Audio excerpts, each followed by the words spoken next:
نحمده ونستعينه ونستغفره ونؤمن به ونتوكل عليه ونعوذ بالله من شرور أنفسنا ومن سيئات أعمالنا من يهده الله فلا مضل له ومن يضلله فلا هادي له وأشهد أن لا إله إلا الله وحده لا شريك له وأشهد أن محمدا عبده ورسوله أما بعد فإن خير الحديث كتاب الله وخير الهدي هدي محمد صلى الله عليه وسلم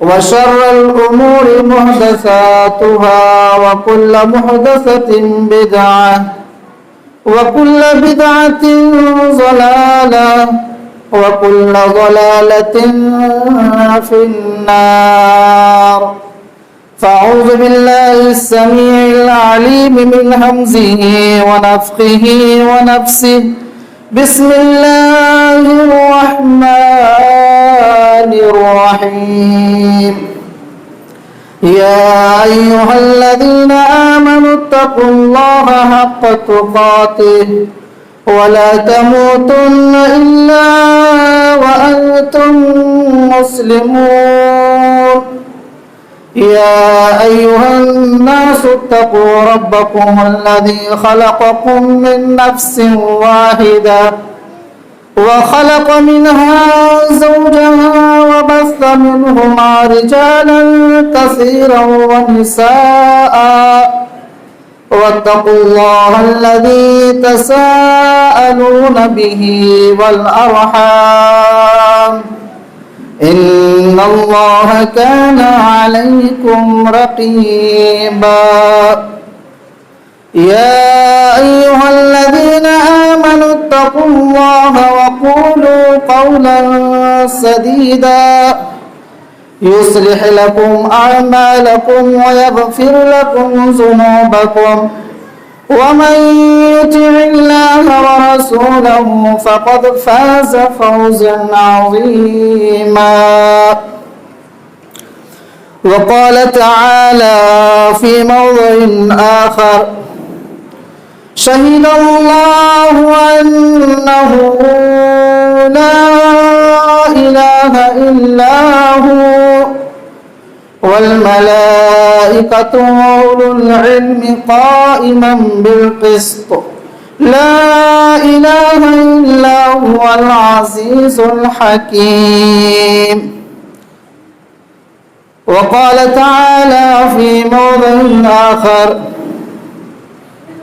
إنه من يشرك بالله فقد حرم الله عليه الجنة ومأواه النار وقال النبي صلى الله عليه وسلم من مات يجعل لله ندا أدخل النار رواه البخاري رب اشرح لي صدري ويسر لي أمري واحلل عقدة من لساني يفقه قولي ربي زدني علما تمام قسم کی تعریفات ہر قسم کی بڑائی و بزرگی حمد و ثنا اس اللہ رب العالمین کے لیے ہے جس نے اس کائنات کو بہت ہی خوبصورت ڈھنگ سے سجایا، بے شمار مخلوقات کو پیدا کیا، انسانوں کو اس دنیا میں اس زمین کے اوپر بسایا، طرح طرح کی نعمتوں سے نوازا۔ بعدہ درود و سلام نازل ہوں اللہ کے بھیجے گئے تمام نبیوں اور رسولوں پر، خاص کر تمام نبیوں کے امام امام الانبیاء سرور کونین تاجدار مدینہ جن کا نام اسم گرامی محمد اکرم صلی اللہ علیہ وسلم ہے، جنہیں اللہ سبحانہ و تعالی دنیا والوں کے لیے رحمت للعالمین بنا کر مبعوث فرمایا۔ کہیے اللہم صلی وسلم وبارک علیہ۔ حاضرین جمعہ، بزرگوں، نوجوان دوستوں، پردہ نشین خواتین اسلام اور میرے عزیز بچوں، آج خطبہ جمعہ میں آپ کے درمیان توحید کی اہمیت اس عنوان پر کچھ گفتگو کرنا چاہوں گا۔ قبل اس کے آغاز کروں، اللہ رب العالمین سے دعا کرتا ہوں کہ اللہ سبحانہ و تعالی ہمیں کہنے سننے سے زیادہ عمل کی توفیق نصیب فرما۔ حاضرین جمعہ، خطبہ مسنونہ کے بعد آپ کے سامنے سورہ آل عمران سے ایک آیت تلاوت کی گئی ہے۔ اس میں اللہ سبحانہ و تعالی توحید کی اہمیت کو بہت ہی خوبصورت ڈھنگ سے اس انداز میں بیان کیا۔ سب سے پہلے یہ کہا کہ اللہ اس بات کی گواہی دیتا ہے، اللہ اکبر، اللہ اس بات کی گواہی دیتا ہے، شہید اللہ انہ لا الہ الا ہو، اس کے سوا کوئی معبود نہیں۔ پھر آگے فرمایا والملائکہ، اور اس بات کی گواہی فرشتے بھی دیتے ہیں، وَأُولُو الْعِلْمِ قَائِمًا بِالْقِسْطِ، اور وہ علم والے جو انصاف پر قائم ہے وہ بھی اس بات کی گواہی دیتے ہیں کہ اللہ کے سوا کوئی معبود نہیں۔ میرے بھائیو، اس آیت میں ذرا غور کر لیں کہ خود اللہ اس بات کی گواہی دے رہا ہو کہ اللہ کے سوا کوئی معبود نہیں۔ معلوم ہوتا ہے یہ بات بہت ہی اہم ہے، کوئی معمولی بات نہیں، بہت بڑی بات ہے۔ اللہ رب العالمین اس بات کی گواہی دے رہا ہے، اور پھر فرشتوں کا یہ گواہی دینا، فرشتے پھر گواہی دیتے ہیں کہ اللہ کے سوا کوئی معبود نہیں۔ اور پھر علم والے، کون سے علم والے؟ جو انصاف پر قائم ہے، جو انصاف پسند ہو، ایسے علم والوں کی اللہ رب العالمین نے ان کا ذکر کیا ہے۔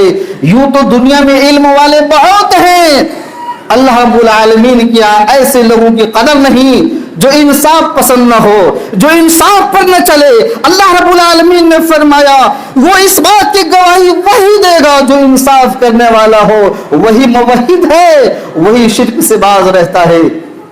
میرے بھائی، آئیے اسی طریقے سے ایک دوسری دلیل خطبہ مسنونہ کے بعد آپ کے سامنے جو تلاوت کی گئی تھی، اللہ سبحانہ و تعالیٰ اس آیت کے اندر علی الاعلان دو ٹوک لفظوں میں یہ واضح کر دیا کہ انہو من یشرک باللہ، جو کوئی اللہ کے ساتھ شریک ٹھہرائے، فقد حرم اللہ علیہ الجنہ، ایسے لوگوں کے لیے میں جنت حرام کر دیتا ہوں۔ جو کوئی اللہ کے ساتھ دوسروں کو شریک ٹھہرائے، ایسے لوگوں کا ٹھکانہ جہنم ہے، اس میں وہ ہمیشہ رہیں گے، اس کا وہاں کوئی مددگار نہ ہوگا۔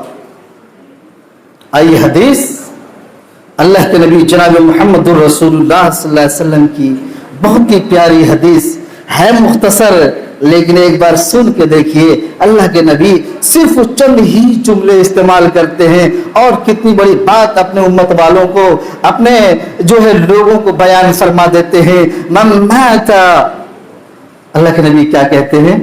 من مات اجعل اللہ ند، جس کسی کی موت اس حالت میں ہو کہ وہ اللہ کے ساتھ دوسروں کو شریک ٹھہراتا ہو، ادخل النار، وہ جہنم میں داخل ہوگا، اسے جہنم میں داخل کیا جائے گا, آگ میں داخل کیا جائے گا.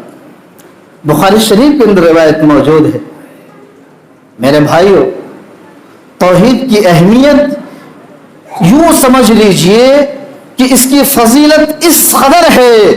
اگر آپ کے اندر یہ خوبی ہو, آپ موحد ہیں, آپ توحید پرست ہیں, آپ نے شرک نہیں کیا, اپنے زندگی ہی میں اگر آپ نے شرک سے توبہ کر لیا ہو, اگر آپ سے کچھ اس طرح کا جو کام صدور ہو گیا ہو جو شرک ہے, اگر آپ نے اپنی زندگی ہی میں توبہ کر لیا, پھر تو اللہ رب العالمین کے یہاں آپ کا مقام بہت ہی زیادہ ہے.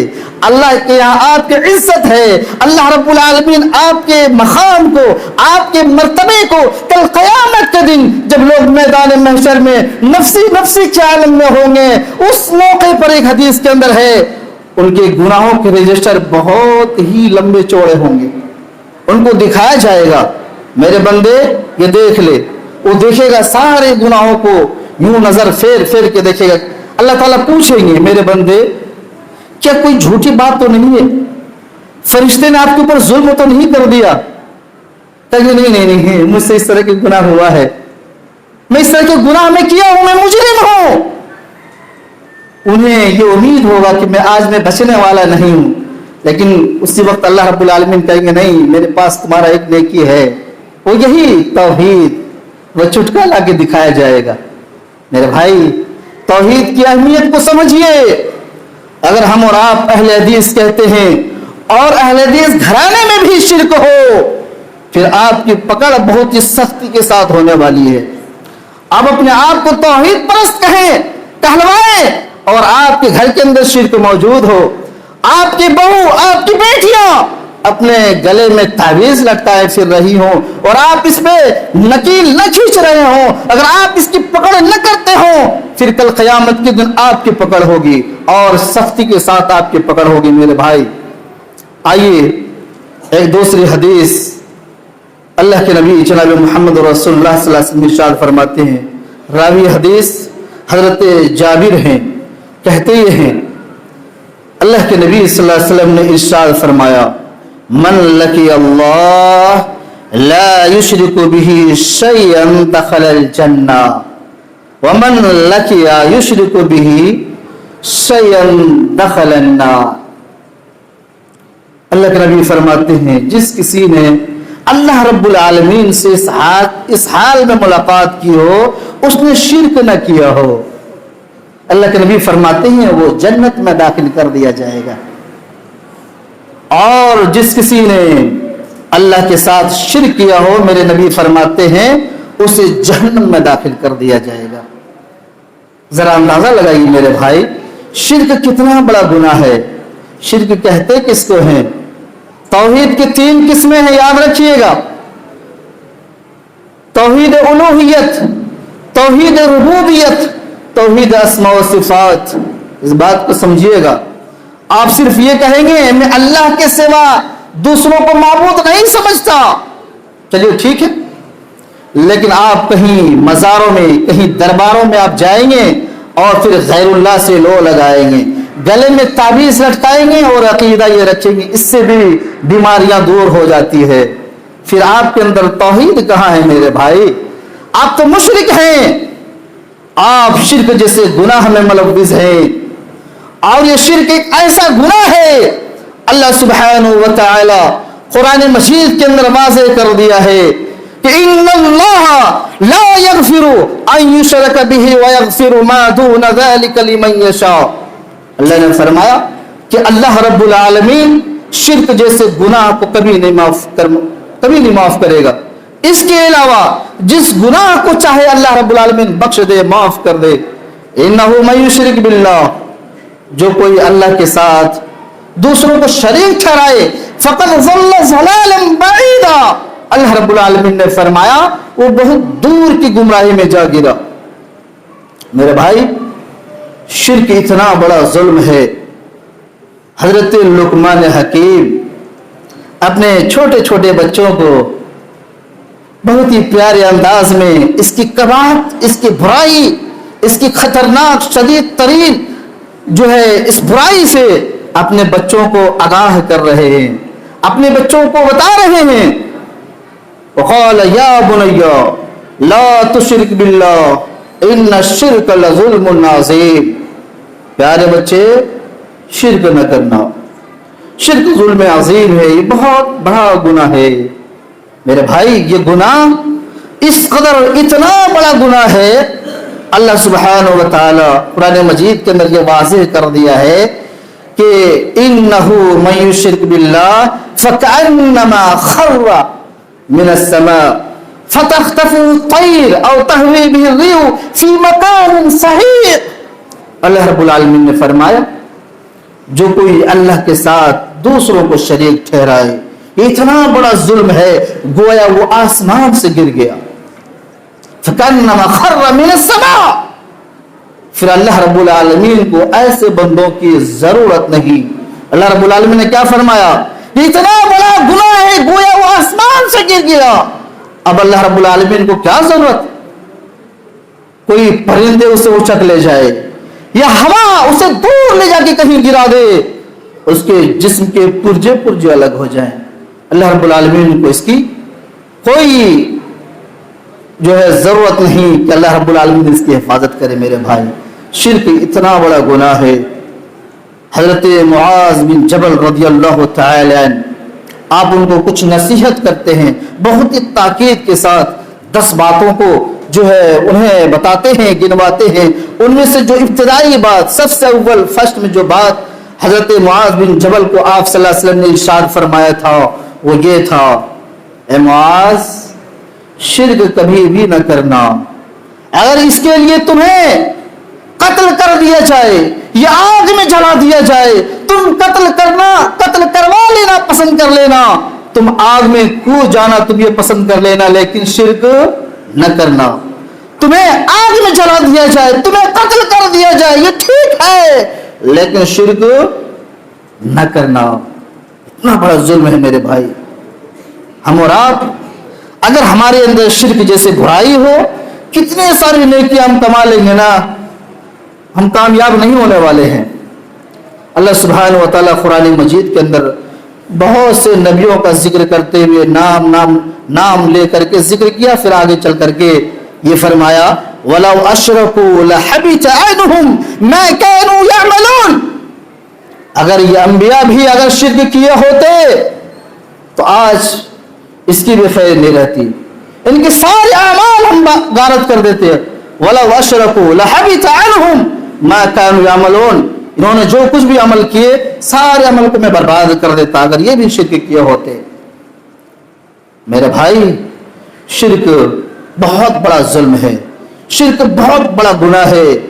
اس گناہ کو جو ہے اپنے اندر، اپنے گھر کے اندر نہیں گھسنے دینا ہے، بلکہ اپنے آپ کو، اپنے بال بچوں کو، گھر والوں کو، رشتہ داروں کو، آپ اپنے پڑوس والوں کو بھی اس گناہ سے باز رکھنے کی کوشش کیجیے۔ توحید کے پرچار کیجیے، توحید کی دعوت دیجیے۔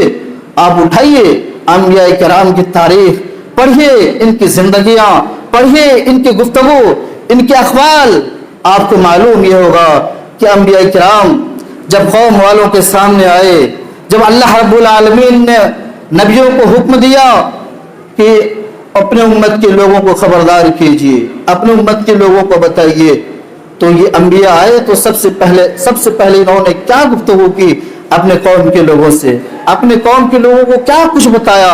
آپ قرآن مجید اٹھائیں گے آپ کو معلوم ہوگا جتنے بھی انبیاء آئے سب نے سب سے پہلے یہی کہا لوگوں سے، یا قوم اعبدوا اللہ، یا قوم اعبدوا اللہ، اے میرے قوم کے لوگوں ایک اللہ کی عبادت کرو، اے میری قوم کے لوگوں ایک اللہ کی عبادت کرو۔ تمام نبیوں کے آپ جو ہے آپ ان کی تاریخ اٹھا لیجیے، ہسٹری اٹھائیے اور پڑھیے، آپ کو معلوم ہوگا، یہاں تک کہ ہمارے نبی جناب محمد الرسول اللہ صلی اللہ علیہ وسلم بھی اپنی زبان سے یوں اپنے امت والوں کے سامنے پیش ہوتے ہیں اور کہتے ہیں قُلْ إِنَّمَا أَنَا مُنذِرٌ، کہتے ہیں کہ مجھے ڈرانے والا بنا کر بھیجا گیا۔ یہ ہمارے نبی جناب محمد الرسول اللہ صلی اللہ علیہ وسلم، جب آپ کو اس کام کے لیے، جب آپ کو نبی بنایا گیا، آپ قوم میں آئے، لوگوں کو توحید کی دعوت دی، 1 سال 2 سال نہیں، تاریخ اٹھائیے آپ کو معلوم ہوگا مکے میں جتنے سال رہے، نماز یہ بعد میں فرض ہوئی، زکوٰۃ بعد میں فرض کی گئی، ہے نا حج اور یہ سارے جو فرائض ہیں بعد میں اللہ رب العالمین نے فرض کیا، لیکن توحید کی اہمیت 13 سال تک جب تک مکے میں رہے یہی جو ہے لوگوں کو دعوت دیتے رہے، توحید شرک سے لوگوں کو دور رکھنے کے لیے آپ صلی اللہ علیہ وسلم دن رات محنت کر رہے تھے۔ یہ اور بات ہے، اب مدینہ جائیں گے، اس سے یوں کہہ لیجیے مورخین نے لکھا 1 سال پہلے یا کچھ مہینے پہلے پھر نماز فرض ہوا تھا، شب معراج آپ کو کرایا گیا تھا، لیکن اس سے پہلے اللہ کے نبی جناب محمد رسول اللہ صلی اللہ علیہ وسلم لوگوں کے سامنے کون سا پیغام لے کر کے آتے تھے؟ یہی پیغام کہ لوگوں قولوا لا الہ الا اللہ تفلحوا، کیا کہتے تھے کہ لوگوں کہہ دو کہ اللہ کے سوا کوئی معبود نہیں، کامیاب ہو جاؤ گے۔ یہ اللہ کے نبی جناب محمد رسول اللہ صلی اللہ علیہ وسلم کی محنت، آپ کی قربانیاں، آپ پڑھیے اللہ کے نبی جناب محمد رسول اللہ صلی اللہ علیہ وسلم کی سیرت تو آپ کو اندازہ ہوگا کہ اللہ کے نبی کس طرح سے حکمت آپ نے اپنایا اور کس طرح سے لوگوں کو جو ہے ایک اللہ کی طرف دعوت دی۔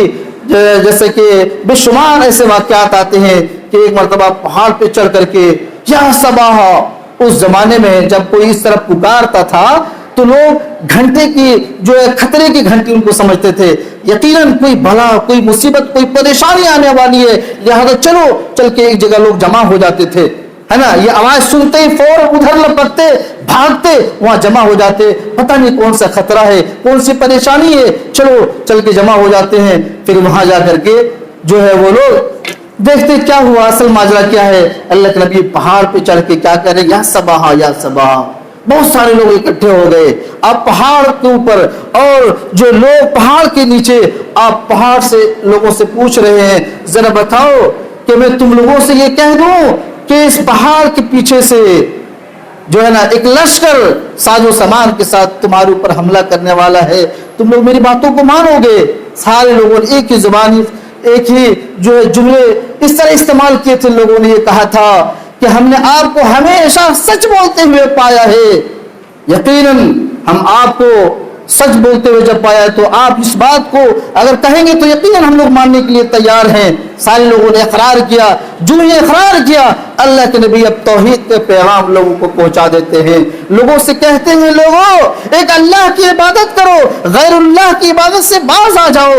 اللہ کے نبی جو ہی اس طرح کے جو پیغام اپنے امت کے لوگوں کو سنایا، یہ لوگ دشمن بن گئے، کچھ لوگوں نے مانا لیکن اکثریت دشمنی میں کھڑے ہو گئے۔ اللہ کے نبی اسی طریقے سے بارہا کئی بار لوگوں کو اکٹھا کیے، طائف گئے، وہاں بھی اللہ کے نبی صلی اللہ علیہ وسلم کو مارا گیا، پیٹا گیا۔ کیا دعوت لے کر کے آپ گئے تھے؟ لوگوں کو کھانا کھلانے کے لیے نہیں، بلکہ آپ صلی اللہ علیہ وسلم اس امید کے ساتھ اتنا دور سفر کیے تھے کہ شاید کچھ لوگ ایمان لے آئے، کچھ لوگ توحید کو مان جائے، کچھ لوگ جو شرک سے باز آ جائے۔ اللہ کے نبی جناب محمد رسول اللہ صلی اللہ علیہ وسلم لوگوں کی محبت اپنے سینے میں لے کر درد بھرے انداز میں آپ گھر سے چلے تھے کہ لوگ شاید ایمان لے آئیں، شاید لوگ اسلام قبول کر لیں، مجھے اپنا نبی تسلیم کر لیں، لیکن لوگوں نے اس کا جواب اس انداز میں دیا کہ آپ کے اوپر پتھراؤ کروا دیے، آپ کو مارا گیا، بدماش اور جو ہے اس طریقے سے جو بدتمیز قسم کے لوگ تھے ان نوجوانوں کو آپ کے پیچھے لگا دیا گیا اور پھر آپ کا برا حال ان لوگوں نے کر دیا تھا۔ میرے بھائی ابھی چونکہ تفصیل کا وقت نہیں ہے، موضوع ہے توحید، اور یہ توحید ایک ایسا عنوان ہے، اس موضوع پر اگر گفتگو کیا جائے میرے بھائی کافی سمے لگ جا سکتا ہے، چونکہ بے شمار دلائل قرآن مجید کے اندر ہیں۔ اللہ کے نبی جناب محمد رسول اللہ صلی اللہ علیہ وسلم کے احادیث اس موضوع کے تعلق سے بے شمار ملتے ہیں کہ اللہ کے نبی جناب محمد رسول اللہ صلی اللہ علیہ وسلم اپنے امت کے لوگوں کو کب کس طرح کس انداز میں آپ نے خبردار کیا اور توحید کی اہمیت کو بتایا اور شرک کی مذمت سے لوگوں کو خبردار کیا۔ میرے بھائی حضرت عائشہ رضی اللہ عنہا یہ پوچھتی ہیں آپ صلی اللہ علیہ وسلم سے، عائشہ رضی اللہ عنہا قالت قلت یا رسول اللہ، کہتے ہیں ابن جدعان کے بیٹے یہ تھے، تو ان کا عمل کس طرح سے تھا؟ یہ یصل الرحم ویطعم المساکین، یہ صلح رحمی کیا کرتے تھے؟ لوگوں کے ساتھ اچھے انداز میں پیش آنا، اگر کوئی دشمنی کسی کے اندر دشمنی تو دونوں میں صلح پیدا کرا دینا، اس کے اندر یہ ساری خوبیاں تھی۔ مسکینوں کو کھانا کھلانا، یہ ساری خوبیاں تھی. تو حضرت عائشہ پوچھتی ہیں آپ صلی اللہ علیہ وسلم سے کہ اچھا یہ بتائیے اللہ کے نبی صلی اللہ علیہ وسلم، ابن جدعان کے بیٹے کے اندر یہ خوبیاں تھی، کیا وہ کامیاب ہو جائیں گے؟ اللہ کے نبی کہتے ہیں نہیں نہیں نہیں نہیں، اس لیے کہ انہوں نے کبھی بھی اپنے زندگی میں یہ نہیں کہا کہ میرے پروردگار کل قیامت کے دن میرے گناہ کو تو بخش دینا. اپنے رب کے اوپر کبھی بھی انہوں نے ایمان نہیں لایا، اس طرح جملہ اپنے زبان سے ادا نہیں کیا. اللہ کے نبی فرماتے ہیں میرے بھائی، اسی طریقے سے ایک بہت ہی پیاری حدیث صحیح مسلم شریف کے اندر ہے. اللہ کے نبی صلی اللہ علیہ وسلم ایک موقع پر کہتے ہیں امرت ان اقاتل الناس حتی یشہدوا ان لا الہ الا اللہ. کیا کہتے ہیں؟ مجھے اس بات کو حکم دیا گیا ہے کہ میں لوگوں سے جنگ کروں، میں لوگوں سے قتال کروں، میں لڑائی کروں لوگوں سے. کب تک؟ اس وقت تک میں لڑائی کروں جب تک وہ اس بات کی گواہی نہ دے دے کہ اللہ کے سوا کوئی معبود نہیں، تب تک میں اس سے لڑائی کروں. اور جب وہ اس بات کی گواہی دے دیں گے، میرے اوپر ایمان لے آئیں گے، میرے لائی ہوئی دین شریعت کو مان لیں گے، تو گویا انہوں نے اپنے آپ کو یعنی اپنے خون کو، اپنے مال کو مجھ سے بچا لیا، سوائے اللہ بحق، جو حق ہے. پھر اس کے بعد فرمایا، اللہ کے نبی صلی اللہ علیہ وسلم فرماتے ہیں اس کے بعد اللہ کے اوپر اس کا معاملہ ہے، اللہ رب العالمین اس کا حساب لیں گے. صحیح مسلم شریف کے اندر یہ روایت موجود ہے کہ اللہ کے نبی جناب محمد رسول اللہ صلی اللہ علیہ وسلم کس انداز میں اپنی امت کے لوگوں کو خبردار کیا. میرے بھائی، اس حدیث سے بھی آپ اندازہ لگائیے کہ شرک کتنا بڑا گناہ ہے. آپ کو یہ حکم ملا کہ ایسے لوگوں کو قتل کرو، ایسے یہ لوگ اس زمین کے اندر رہنے کے یہ لائق نہیں ہیں جو شرک کرے، شرک جیسے گناہ ہے یہ لوگ کرے، یہ دنیا میں رہنے کے قابل نہیں ہے. اس سے یہ معلوم ہوتا ہے میرے بھائی. لیکن چونکہ اللہ رب العالمین قرآن مجید کے اندر یوں فرماتا ہے وَإِلَٰهُكُمْ إِلَٰهٌ وَاحِدٌ لَا إِلَٰهَ إِلَّا هُوَ الرَّحْمَٰنُ الرَّحِيمُ.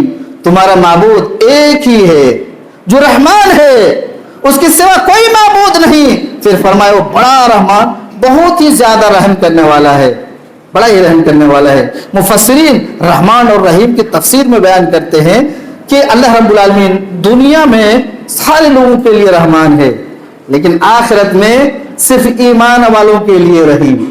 یاد رکھیے گا، اگر اللہ رب العالمین اس دنیا میں کافروں کے اوپر رحم نہ کرتے تو ان لوگوں کو ایک گھونٹ پانی بھی نصیب نہیں ہوتا. اللہ رب العالمین ہر کسی کو اس دنیا میں آزاد چھوڑ دیا ہے. لا اکراہ فی الدین، دین کے اندر کوئی زبردستی نہیں، آپ آزاد ہیں، جو چاہیں کریں، دنیا میں آپ کی پکڑ نہیں. لیکن اللہ چاہے تو دنیا میں بھی پکڑ لیں گے، ہے نا. کوئی گناہ کریں گے، جیسے بہت ساری قومیں اپنے گناہوں کی وجہ سے اپنی زندگی میں برباد ہو گئے، ہلاک ہو گئے. دیکھتے دیکھتے ساری قوم اس دنیا سے چلی گئی، اللہ کا عذاب نازل ہوا، سارے ختم ہو گئے. اب تاریخ اٹھائیے. آئیے میں ایک واقعہ آپ کے سامنے رکھ دوں کہ صحابہ کرام کا ایمان کس قدر مضبوط ہوا کرتا تھا. آج ہم اور آپ اپنے ایمان کو کتنا کمزور بنا کے بیٹھے ہیں اور بہت خوش ہیں کہ چلو بھائی ہم ایمان والے ہیں، ہم مومن ہیں، کامیاب ہو جائیں گے، جنت میں چلے جائیں گے. ایمان کس قدر مضبوط ہونا چاہیے، ذرا اس واقعے سے اندازہ لگائیے کہ اللہ کے نبی جناب محمد رسول اللہ صلی اللہ علیہ وسلم اپنے صحابہ کو، اپنے ساتھیوں کو کس طرح کی باتیں آپ بتاتے، پھر ان کا ایمان کس قدر مضبوط ہو جاتا کہ یہ اپنی جان دینے کے لیے تیار ہو جاتے، لیکن ایسے اعمال کرنے کے لیے کبھی بھی تیار نہیں ہوتے جس سے اللہ ناراض ہو جائیں، جس سے اس کے رسول کو نہ خوشی ہو. ایسے اعمال سے یہ صحابہ دور ہی رہا کرتے تھے. واقعہ بڑا ہی دلچسپ ہے. حضرت عبداللہ بن حذافہ رضی اللہ تعالی عنہ صحابی رسول، یہ بھی ان صحابہ کرام میں سے ہے جو ابتداء میں اسلام قبول کیے ہیں. ان کی تاریخ بھی بڑا عجیب و غریب ہے میرے بھائی. یہ وہ صحابی ہیں قیصر روم. چونکہ میں مختصر واقعہ آپ کے سامنے رکھنے جا رہا ہوں. حضرت عمر فاروق رضی اللہ تعالی عنہ اپنے دور خلافت میں سن 19 ہجری میں جو ہے صحابہ کرام کی ایک جماعت کو جو ہے ملک روم میں روانہ کیا. وہاں کافروں میں اور مسلمانوں میں جنگیں ہوتی رہی.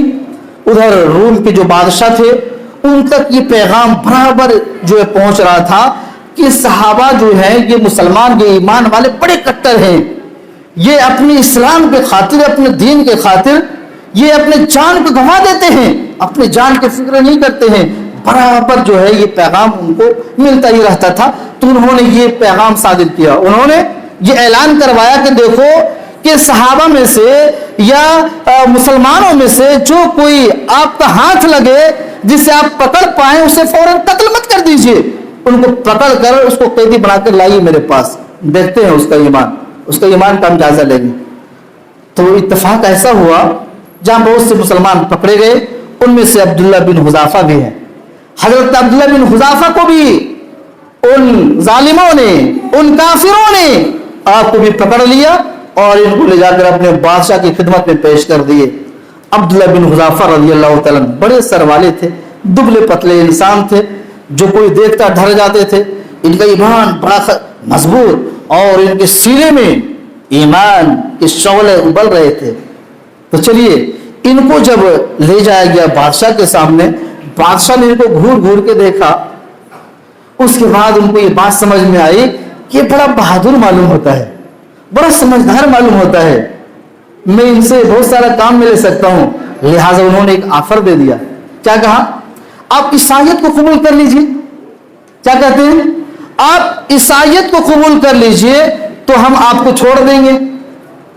وہ کہتے نہیں نہیں نہیں، میں کبھی بھی دین اسلام کو چھوڑ نہیں سکتا، میں عیسائیت کو قبول نہیں کر سکتا۔ وہ کہتے ہیں نہیں مانیں گے، عیسائیت کو قبول نہیں کریں گے۔ تو اس کے بعد کہا کہ اگر عیسائیت کو قبول نہیں کرو گے ہم تمہیں قتل کروا دیں گے۔ کہ چلیے یہ تو چھوٹ ہے آپ کے لیے، آپ جو چاہیں آپ مجھے قتل کروا دیں، لیکن میں عیسائیت کو قبول نہیں کرتا۔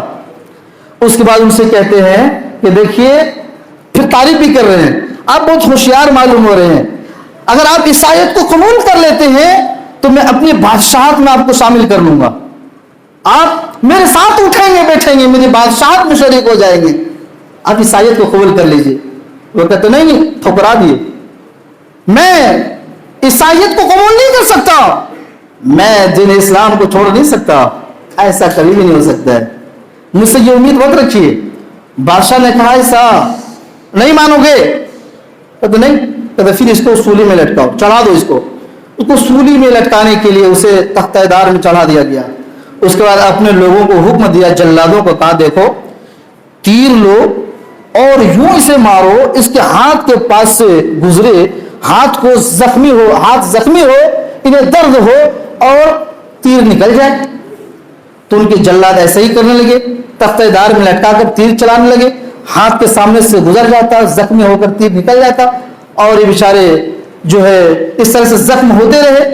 بادشاہ دیکھتے رہے، یہ امید لگاتے رہے کہ شاید اب یہ عیسائیت کو قبول کر لیں گے، شاید اب یہ اسلام سے پھر جائیں گے، یہ سوچ رہے تھے۔ پھر انہوں نے دیکھا کہ ہاں اب یہ بہت زیادہ پریشان ہو گئے، اب بہت زیادہ لہو لوہان ہو گئے، بہت سارے خون نکلنے لگے، اب شاید مان لیں گے۔ کہتے ہیں ہاں اب مانو گے میری بات، اسلام کو چھوڑو گے، عیسائیت کو قبول کرو گے؟